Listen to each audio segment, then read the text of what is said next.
Welcome to target सरकारी नौकरी। मैं हूं शाद अली। बाल विकास की आज हमारी तीसरी क्लास है और इसमें आज हम डिस्कस करेंगे एक नया टॉपिक, अभिवृद्धि एवं विकास। जी हां, ग्रोथ एंड डेवलपमेंट। सीडीपी विषय को समझने के लिए ये टॉपिक बेहद इंपॉर्टेंट है, तो बहुत ही आसान भाषा में इसको हम समझेंगे इस टॉपिक को। साथ ही वीडियो को लाइक कर दीजिए और इसको शेयर भी कर दीजिएगा। हमने पहले आपसे बताया है कि इस कोर्स का पूरा होना, कंप्लीट होना और इसको आगे लेके जाना, ये सब आप ही के हाथ में है। आपका रिस्पॉन्स अच्छा रहेगा तो ये कोर्स भी कंटिन्यू रहेगा। चलिए शुरुआत करते हैं। आइए समझते हैं पहले अपने इस टॉपिक को। टॉपिक का नाम है अभिवृद्धि एवं विकास। पहले यही समझ लेते हैं कि यहाँ जो ये दोनों टर्म लिखे हुए हैं आपके सिलेबस के अकॉर्डिंग, ये अभिवृद्धि एवं विकास, ये किसकी अभिवृद्धि और किसके विकास की बात हो रही है। इस विषय का जो थीम है, ये सब्जेक्ट जो है चाइल्ड डेवलपमेंट, ये बालक के ऊपर है ये सब्जेक्ट पूरा। तो यहाँ जितनी भी बातें होंगी एक बालक को केंद्र बिंदु मानते हुए ही होंगी, है ना। तो यहाँ पर ये बालक की अभिवृद्धि और बालक के विकास की बात की जाएगी। तो चलिए पहले समझेंगे अभिवृद्धि यानी ग्रोथ क्या होती है। अगर हम अभिवृद्धि यानी ग्रोथ की बात करते हैं तो वृद्धि, इसका मतलब होता है वृद्धि यानी इंक्रीमेंट, मतलब बढ़ना, किसी चीज का बढ़ना। जब हम यहां बालक की अभिवृद्धि की बात कर रहे हैं तो इसका मतलब होगा बालक का बढ़ना। अब बालक के बढ़ने का क्या मतलब हो सकता है। मां के गर्भकाल से ही आप जानते हैं बच्चे का जो शरीर है वो बनना शुरू हो जाता है और जन्म के बाद में उसके शरीर में जो है बदलाव देखने को मिलते हैं, है ना। जैसे उसका वजन बढ़ता है, उसकी हाइट यानी उसका जो एक तरीके से उसकी लंबाई बढ़ती है, बच्चे की चौड़ाई भी बढ़ती है एक तरीके से, और साथ ही जो उसके बाकी अंग हैं वो भी धीरे धीरे बढ़ना शुरू कर देते हैं, है ना। तो इन सभी को, तो बालक की जैसे जैसे लंबाई, ऊंचाई, चौड़ाई या उसके अंगों में जो भी वृद्धि होती है, अंग जो भी बढ़ते हैं उसके, उसी को हम बोलते हैं अभिवृद्धि। यानी मां के गर्भकाल से ही उस बच्चे के शरीर में क्या हुए, बदलाव हुए, उस बच्चे के शरीर में परिवर्तन हुए। इसी परिवर्तन को, इसी शारीरिक परिवर्तन को हम बोलते हैं अभिवृद्धि या ग्रोथ। तो आपको ये समझ आ गया होगा, जब भी बालक की अभिवृद्धि की बात की जाएगी वो उसके शरीर से संबंधित होगा, यानी उसकी शारीरिक वृद्धि से संबंधित होगा, यानी उसके शारीरिक परिवर्तन से संबंधित होगा। तो याद रखेंगे ग्रोथ क्या है, एक बच्चे में, बालक में, किसी में भी ये शारीरिक परिवर्तन यानी फिजिकल चेंज है, एक शारीरिक वृद्धि है।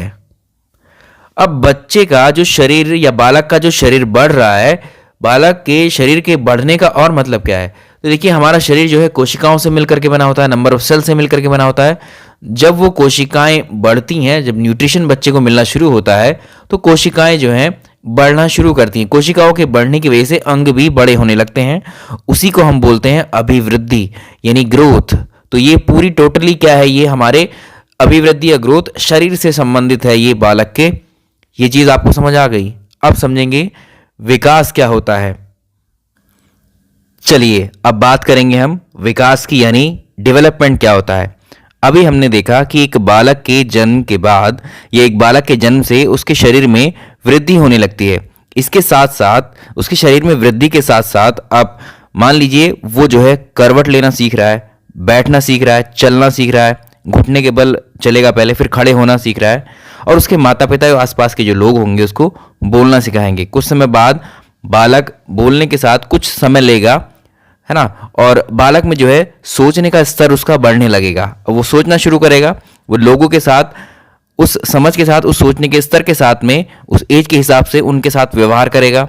फिर उसको, उस बालक को जो है अच्छे की पहचान होगी, बुरे की पहचान, सही गलत की वो पहचान कर सकेगा। यानी मतलब कह सकते हैं कि शारीरिक वृद्धि होने के साथ साथ बालक का मानसिक स्तर भी बढ़ना, जिसकी मदद से वो समाज में दूसरों के साथ में व्यवहार जो करेगा, यही विकास कहलाएगा। तो इसमें क्या होगा, विकास में हम मोटा मोटी क्या समझ पाए, इसमें शारीरिक वृद्धि के साथ साथ मानसिक परिवर्तन भी होंगे। तो दोनों टर्म लिख लेते हैं।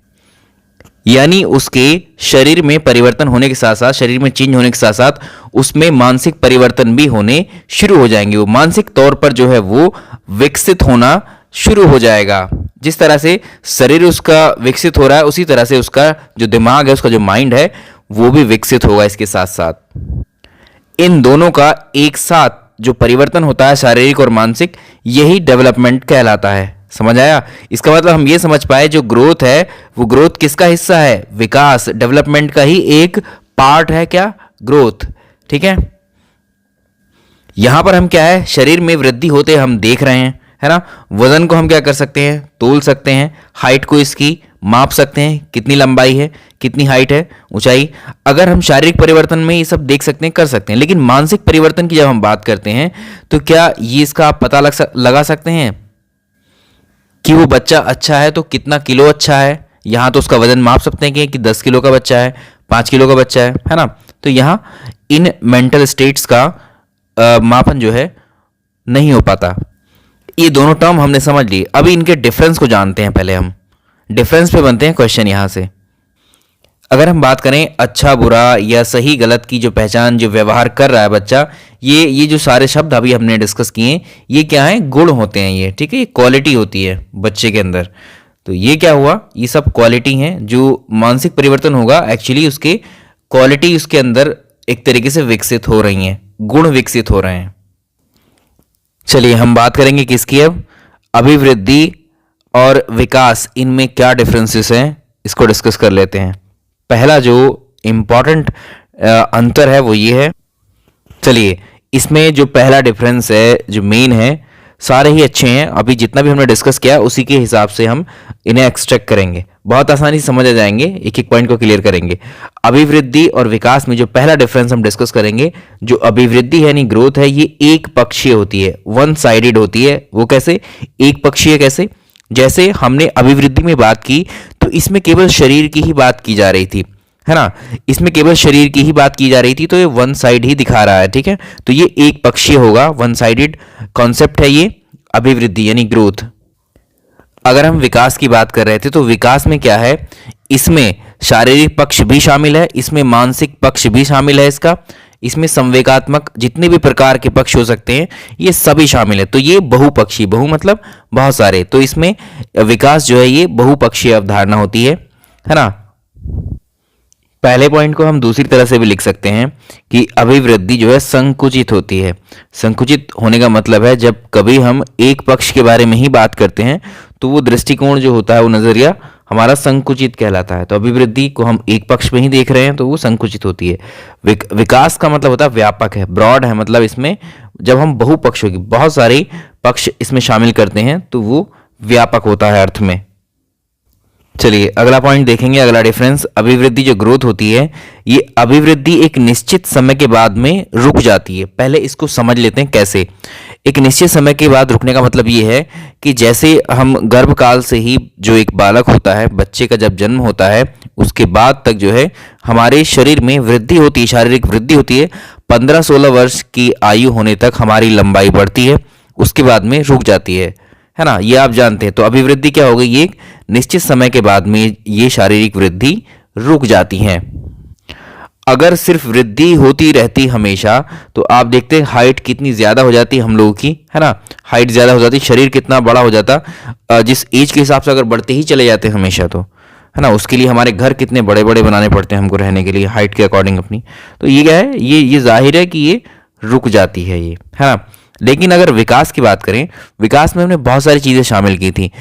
विकास जो है जैसे शारीरिक वृद्धि के साथ साथ में जो उसका मानसिक डेवलपमेंट होता है, मानसिक जो एक तरीके से मानसिक स्तर पर जो विकसित होता है बालक, उसमें जो चेंजेस आते चले जाते हैं वो जीवन भर होते हैं। ठीक है, वो पूरी जिंदगी सीखता चला जाता है ये बालक और उन्हीं से एक्सपीरियंस करता है, यानी ये जीवन पर्यंत चलने वाली प्रक्रिया है। कौन सी? विकास। देखते हैं मरते वक्त तक भी हम लोग सीखते जाते हैं और मरने के अंतिम पड़ाव तक व्यक्ति के अंदर बहुत सारे चेंजेस आ जाते हैं, सामाजिक तौर पर, नैतिक तौर पर, है ना। यानी उसके अनुभव जो है वो एक्सपीरियंस उसके बढ़ते चले जाएंगे। इसका मतलब जीवन में अगर हम बात करें विकास की, तो विकास हमारी जिंदगी भर चलने वाला एक सतत प्रक्रिया है। चलिए अगला डिफरेंस देखिए। ये दोनों पूछे जाते हैं परीक्षा में, ठीक है, इसलिए हम करवा रहे हैं और ये चीज़ आपको समझ आनी चाहिए। अभिवृद्धि जो है संख्यात्मक यानी मात्रात्मक होती है, क्वांटिटेटिव है, ये कौन सी? अभिवृद्धि। इसका संख्यात्मक या मात्रात्मक का क्या मतलब है? अभिवृद्धि के संख्यात्मक होने का क्या मतलब है? जो हम इसमें एक पक्ष की बात कर रहे थे शरीर की, हमारे शरीर में लंबाई चौड़ाई वजन बढ़ रहा था, तो भाई हम अपनी हाइट को लंबाई को तो माप सकते हैं, उसको मेजर कर सकते हैं, यानी नंबर में उसको डिनोट भी कर सकते हैं, एक नंबर से उसको प्रदर्शित कर सकते हैं, रिप्रेजेंट कर सकते हैं आसानी से। मात्रा है उसमें, वेट है, कितनी मात्रा है, अगर आपके शरीर का वजन पूछा जाए तो कितनी मात्रा है शरीर की आपकी वजन की, तो वो भी आप बता पाएंगे कितनी है ना, 10 किलो है, 15 किलो है, 20 किलो, जो भी बताना चाहे क्वांटिटी में रिप्रेजेंट कर सकते हैं आप। तो ये क्वांटिटेटिव है। कौन? अभिवृद्धि। अगर हम बात करें किसकी? विकास की, डेवलपमेंट की, तो डेवलपमेंट क्या है? मात्रात्मक के साथ साथ ये गुणात्मक भी है, क्वालिटेटिव भी है। ये क्वालिटेटिव मतलब जो गुण उसमें, अच्छाई बुराई है ना, सही गलत चीज़ों को करना पहचानना, ये सब क्या उसकी क्वालिटी है, तो ये क्वालिटेटिव है। ठीक है, तो क्या क्वालिटी को मापा जा सकता है? क्वालिटी को मापा तो नहीं जा सकता है। तो याद रहे, जो अभिवृद्धि है ये मात्रात्मक होती है, जिसका मापन संभव होता है, वही मात्रात्मक होता है, और जिसका मापन संभव नहीं होता, केवल आकलन ही किया जा सकता है, महसूस किया जा सकता है इन गुणों को, है ना, तो वो क्या होगा? वो होगा हमारा विकास, गुणात्मक। ये भी याद रखेंगे, विकास केवल गुणात्मक नहीं होगा, विकास मात्रात्मक भी होगा, मात्रात्मक के साथ गुणात्मक होता है। ऐसा क्यों? क्योंकि हमने इसमें अभी शामिल किया था क्या? शारीरिक वृद्धि को जब हम शामिल करेंगे तो ये क्या आ गया इसमें? संख्यात्मक भी इसमें इंक्लूड हो ही जाएगा, है ना, क्योंकि हम इसके अंदर जो शारीरिक पक्ष है उसकी भी तो बात कर रहे हैं। चलिए आखिरी डिफरेंस देख लेते हैं। अभिवृद्धि का मापन संभव है, मेजरमेंट, इसको मापा जा सकता है, लेकिन विकास को जो है महसूस किया जा सकता है। सिर्फ जो क्वालिटेटिव वाला पक्ष है इसका, इसको केवल हम महसूस कर सकते हैं। तो ये हुई अभिवृद्धि विकास में डिफरेंस, आज आपको समझ आ गया होगा। अब विकास के कुछ ऐसे सिद्धांत की हम बात करेंगे, जनरल थ्योरी मान लीजिए डेवलपमेंट को लेकर। तो हमें जो पढ़ना होगा किसको? ठीक है, पढ़ेंगे दोनों पक्षों की, विकास को ही हम ज़्यादा पढ़ेंगे क्योंकि विकास में ही ये वाला पक्ष भी शामिल हो जाएगा, तो स्टडी पूरे की ही हो जाएगी। अब इसमें जो है हम कुछ डिस्कस जो करेंगे वो है विकास के जो सामान्य सिद्धांत है। बिल्कुल, मतलब सामान्य सिद्धांत ऐसे वो सिद्धांत है, इनको देने वाला कोई पर्टिकुलर कोई विद्वान नहीं है, ये सर्वमान्य सिद्धांत है, यानी सबने इनको जो है एक्सेप्ट किया है, इनको माना है ना, ऐसे सिद्धांत हैं। और जो आप कॉमन सेंस के आधार पर जैसे हम पढ़ाएंगे तो आपको खुद ही समझ में आ जाएगा ये चीज़। चलिए शुरुआत करते हैं, इसमें कुछ सिद्धांतों को डिस्कस करते हैं। चलिए पहला वाला हम समझेंगे, विकास के सामान्य सिद्धांतों में पहला सिद्धांत होगा निरंतरता का सिद्धांत। अब इसका क्या मतलब है? निरंतरता का क्या मतलब होगा यहाँ पर? जैसे एक बालक का जो विकास होता है वो गर्भधारण के टाइम से ही शुरू हो जाता है ना। गर्भ में जब शिशु होता है तभी से उसका विकास शुरू हो जाता है, जन्म के बाद भी जब तक उसकी मृत्यु होती है जीवन पर्यंत ऐसे ही चलता रहता है। तो ये सिद्धांत क्या कहता है? ये सिद्धांत कहता है कि एक बालक का विकास गर्भधारण से शुरू होता है और जन्म के बाद की जो अवस्थाएं हैं, जिसमें शैशवावस्था, बाल्यावस्था, किशोरावस्था से होता हुआ वो जीवन जब तक उसका खत्म नहीं होता है, जीवन पर्यंत वो चलता ही रहता है ना।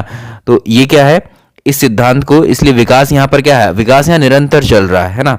तो विकास की निरंतर चलने वाली ये अवधारणा, कॉन्सेप्ट क्या कहलाता है? निरंतरता का सिद्धांत। तो ये आपको समझ आया कि ये चीज़ आपने देखी है, दूसरे लोगों में देखी होगी, अपने खुद में भी देख रहे हैं आप, हमारा विकास डेवलपमेंट होता ही जा रहा है। तो ये क्या है? निरंतरता का सिद्धांत है। इसमें ऐसा नहीं कि इसने बताया उसने बताया इसको करने की, ये एक जनरल कॉन्सेप्ट आपके लिए हुआ है, जनरल थ्योरी हुई अबाउट डेवलपमेंट, है ना। नेक्स्ट देखेंगे तो एक क्वेश्चन आएगा कि एक बालक का विकास कहाँ से शुरू होता है, एक बालक का विकास कब से शुरू होता है? ऑप्शन में जैसे रखेगा, ए ऑप्शन होगा जन्म से उसके, दूसरा ऑप्शन किशोरावस्था से, तीसरा ऑप्शन बाल्यावस्था से, चौथा ऑप्शन गर्भकाल से, या गर्भकाल ना देगा तो गर्भधारण से, या फिर देगा जन्म से पूर्व अवस्था से। तो इसमें जो गर्भकाल या गर्भधारण काल या जन्म से पूर्व की अवस्था से ही एक बालक का विकास शुरू हो जाता है। चलिए तो इसको देख लीजिए, गर्भधारण से ही बालक का विकास शुरू हो जाता है और वो जन्म के बाद सभी अवस्थाओं में होता हुआ जीवन पर्यंत तक चलता है। तो ये था निरंतरता का सिद्धांत। अगला पढ़ते हैं। अगले की हम बात करेंगे निश्चित क्रम का सिद्धांत। ये भी विकास से संबंधित है, निश्चित क्रम का सिद्धांत। तो जैसे बच्चा होता है, बच्चा जो है जन्म के समय बालक के शरीर में जो हड्डियां होती हैं वो 270 पाई जाती हैं, और जैसे जैसे बालक बड़ा होता है वैसे वैसे उनकी हड्डियों की संख्या बढ़ने लगती है और बाल्यावस्था तक आते आते जो है वो 350 हो जाती है। यानी सबसे ज़्यादा हड्डियां जो पाई जाती हैं वो बाल्यावस्था में पाई जाती है। आगे हम डिस्कस कर रहे होंगे जब अवस्थाओं को डिस्कस करेंगे, है ना। अगला टॉपिक हमारा यही रहेगा, विकास की अवस्थाएं। बाल्यावस्था में आकर क्या होता है, जो जो हड्डियां होती हैं वो जुड़ना शुरू कर देती हैं, उनका फ्यूजन शुरू हो जाता है, वो हड्डियां फिर से जुड़ने लगती हैं। जुड़ने के बाद प्रौढ़ अवस्था तक पहुंचते हुए किशोर अवस्था तक पहुंचते हैं। उसके बाद और किशोर अवस्था में जब देखते हैं हम तो जो हड्डियों की संख्या है वो 206 ही रह जाती है। यहाँ पर कहने का मतलब ये है कि जो चेंजेस हो रहा है ना हड्डियों में, है ना, हड्डियों में पहले बढ़ रही हैं फिर घट रही हैं, उस तरह से। तो इस तरह से जो चेंजेस हो रहे हैं इसको बोलते हैं हम गामक विकास, है ना, गामक विकास। ये जैसे जन्म के समय एक बच्चा, एक बालक है, बालक का जो हृदय होता है, उसका हार्ट जो होता है 140 बार धड़कता है 1 मिनट में, लेकिन कुछ टाइम के बाद में 120 बार धड़कता है 1 मिनट में, और फिर कुछ जब वो वयस्क हो जाता है तो उसके बाद 1 मिनट में 72 बार धड़कता है। तो पहले हृदय ज़्यादा धड़कता है, फिर उससे कम, फिर उससे कम, तो बाद में स्थायी एकदम स्थिर हो जाता है। तो इस तरह समझ सकते हैं कि एक बालक की हृदय की धड़कन भी, उसकी हृदय की धड़कन का भी एक निश्चित क्रम है। इस प्रकार हम समझ सकते हैं कि बालक में कई प्रकार के विकास होते हैं और ये विकास एक निश्चित क्रम में ही होते हैं, है ना। जो हड्डियां हैं वो ठीक टाइम पर जितनी हैं अभी, उसके कुछ टाइम बाद फिक्स टाइम पर ही, एक निश्चित टाइम के बाद में ही वो हड्डियां बढ़ेंगी, फिर निश्चित टाइम के बाद ही वो हड्डियां घटेंगी, अलग अलग अवस्थाओं के अकॉर्डिंग। जब हम पढ़ रहे होंगे चैप्टर में तो वहाँ ये क्लियर हो जाएगा, ठीक है। अभी सिर्फ एग्जाम्पल के तौर पर हमने लिया है। तो गामक, ऐसे जो परिवर्तन होते हैं इनको बोलते हैं गामक विकास, है ना। गामक विकास का मतलब होता है गतिशील विकास। जो होते हैं एक निश्चित क्रम पर जो विकास होता है वो गामक विकास या गतिशील विकास कहलाता है ना। और वो सदैव यही पैटर्न फॉलो करता है इसमें। जैसे एक बच्चा है, अब बच्चा जो एक बच्चा जो भाषा सीखता है, उस भाषा का विकास उस बच्चे में एक निश्चित क्रम में ही होगा, और निश्चित क्रम आप जानते क्या है, वो गामक विकास कहलाएगा। और भाषा को सीखने का जो निश्चित क्रम क्या है आप जानते हैं, इसको LSRW। ये क्या है, लिसनिंग, है ना, लिसनिंग। अगला स्पीकिंग, रीडिंग एंड राइटिंग। तो ये एक निश्चित क्रम है भाषा को सीखने का बच्चे का, तो ये निश्चित क्रम का सिद्धांत कहलाएगा। चलिए नेक्स्ट वन देखेंगे, परस्पर संबंध का सिद्धांत या सहसंबंधता का सिद्धांत। ये क्या होता है, ये सारे सिद्धांत विकास के बारे में बात कर रहे हैं, ठीक है। तो इसमें क्या होता है, परस्पर संबंध के सिद्धांत में एक विकास जो होगा, इस कॉन्सेप्ट के थ्रू ये माना गया, जो एक विकास होगा वो दूसरे विकास से संबंधित होता है, यानी एक विकास दूसरे विकास से जुड़ा रहता है। जैसे शरीर का विकास, मान लीजिए हमारा शरीर है, अगर बचपन से ही आपका शरीर अच्छा होगा, अच्छा क्यों होगा, क्योंकि आपके पेरेंट ने आपको जो है अच्छा न्यूट्रिशन पोषण दिया है, तो आपका शरीर अच्छा हुआ। और जाहिर है जब आपका शरीर अच्छा होगा तो आपका मानसिक जो विकास है वो भी अच्छा होगा, उससे जो आपका संवेगात्मक विकास है वो भी अच्छा, और इससे फिर सामाजिक जो विकास होगा वो और अच्छा होगा, है ना। तो इसका मतलब ये सब एक दूसरे से वेल कनेक्टेड है, जुड़ा हुआ है। जैसे एक स्टेटमेंट आप सुनते होंगे कि स्वस्थ शरीर में जो है स्वस्थ मस्तिष्क ही निवास करता है, यानी अगर शरीर का डेवलपमेंट, आपका विकास सही है तो आपकी मानसिकता भी, आपका मेंटल लेवल भी ठीक ही होगा, है ना। तो एक विकास दूसरे विकास को प्रभावित करता है, यानी एक विकास दूसरे विकास से संबंधित होता है, ये कहने का मतलब यहाँ है। तो इसको ऐसे समझ सकते हैं कि बालक का जब विकास होता है तो उसका एक पक्ष दूसरे पक्ष से प्रभावित होता है। जैसे शारीरिक विकास अच्छा होने पर जो है मानसिक विकास भी अच्छा ही होगा। यही क्रम जो है संवेगात्मक या सामाजिक या नैतिक विकास को भी प्रभावित करेगा। इनको सिर्फ आप समझ लीजिए, ठीक है, समझना बहुत ज़रूरी है, क्योंकि कॉन्सेप्ट अब बिल्डअप हो चुका है, तीन लेक्चर हो चुके हैं हमारे। अब अगले लेक्चर से अब ये सारी चीज़ें जो जितना भी हमने समझा है वो सब अप्लाई होना शुरू हो जाएगा। अगला है सामान्य से विशिष्ट क्रियाओं का सिद्धांत। तो एक बालक सबसे पहले क्या करता है, जो नॉर्मल सी एक्टिविटीज़ होती हैं, जनरल क्रियाएं ही करता है। धीरे धीरे वो जो स्पेशल टास्क होंगे, स्पेशल एक्टिविटी या फिर विशिष्ट जो क्रियाएं उनकी तरफ जाता है। जैसे बच्चा अगर बचपन छोटा ही है, बिल्कुल जन्म के बाद से कुछ समय बाद एक बालक सबसे पहले क्या होगा, धीरे धीरे करवट लेना सीखेगा वो, उसके बाद में वो बैठना सीखता है ना। उसके बाद घुटनों के बल चलता है, उसके बाद में क्या है, बैलेंस बन जाता है जब उसका पैरों पर, तो वो चलना शुरू करता है और फिर एक दिन दौड़ने लगता है। तो ये क्या है, ये सामान्य क्रियाएं करते करते बालक जब विशिष्ट क्रियाओं को सीख जाता है, वहीं पर ये सिद्धांत लागू होता है। तो पहले सामान्य व्यवहार को सीखना और फिर विशिष्ट व्यवहार को सीखना, सामान्य से विशिष्ट की तरफ जाना, ये क्या है, ये एक सिद्धांत है इसका, है ना। नेक्स्ट चलेंगे अब, चलिए अगला देखिए, सामान्य प्रतिमान का सिद्धांत। ये क्या कहता है? तो ये जो है, इसमें जैसे माता पिता होते हैं, तो जो सोरेनसन थे ना, सोरेनसन ने ये सिद्धांत दिया था। इनके अकॉर्डिंग क्या है, ये सिद्धांत भी सर्वमान्य है। ये जनरल चीज़ है, कॉमन सेंस। अभी हम जब इसको बता रहे होंगे तब आपको समझ में आ जाएगा कि हाँ ये ऐसा होता है। ये सारी चीज़ें जितनी भी हमने पढ़ी हैं आपको ये पहले से पता थी। आपको ही लग रहा होगा पढ़ते वक्त या समझाते वक्त हमारे कि हाँ ऐसा तो होता है, हम जानते हैं इसको। तो जो भी माता पिता होते हैं, जो माता पिता होते हैं वो अपने जो है बिल्कुल अपने ही जैसे, जो बच्चों को जो जन्म देते हैं, जो मान लीजिए मनुष्य, मानव या हम लोग हैं, जो हमारे बच्चे होते हैं, पेरेंट्स के जो बच्चे होते हैं, वो क्या होते हैं, वो पेरेंट्स के जैसे ही होते हैं। मतलब स्ट्रक्चर जैसा, उनका आँख नाक कान वो क्या होते हैं, जिस जिस जगह पे जैसे जैसे पेरेंट्स के होते हैं सेम प्लेसेस पे वही होते हैं। स्ट्रक्चर सेम होता है, हूबहू वैसे तो नहीं होते हैं लेकिन स्ट्रक्चर सेम होता है। जैसे पशु है, कोई पशु का अगर कोई बच्चा पैदा होगा तो वो पशु ही होगा, है ना। मनुष्य के बाद कोई बच्चा पैदा होगा तो मनुष्य ही होगा, पक्षी के तो पक्षी। इस तरह से ये सिद्धांत ये कहता है कि माता पिता अपने समान प्रतिमान वाली संतानों को जन्म देता है। प्रतिमान मतलब होता है स्ट्रक्चर या मॉडल, है ना, या ढांचा। तो प्रतिमान मतलब, तो मनुष्य क्या है, अपने ही जैसे ढांचे, अपने ही जैसे स्ट्रक्चर वाले इंसानों को ही जन्म देगा, है ना।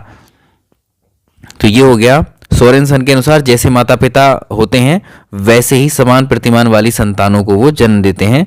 जैसे पशु के पशु ही पैदा होंगे, मनुष्य के मनुष्य ही, इस तरह से। अगला है दिशा का सिद्धांत। अब दिशा का सिद्धांत क्या कहता है? तो जो बालक होता है, इसका बालक का जो विकास होता है उसकी एक निश्चित दिशा होती है।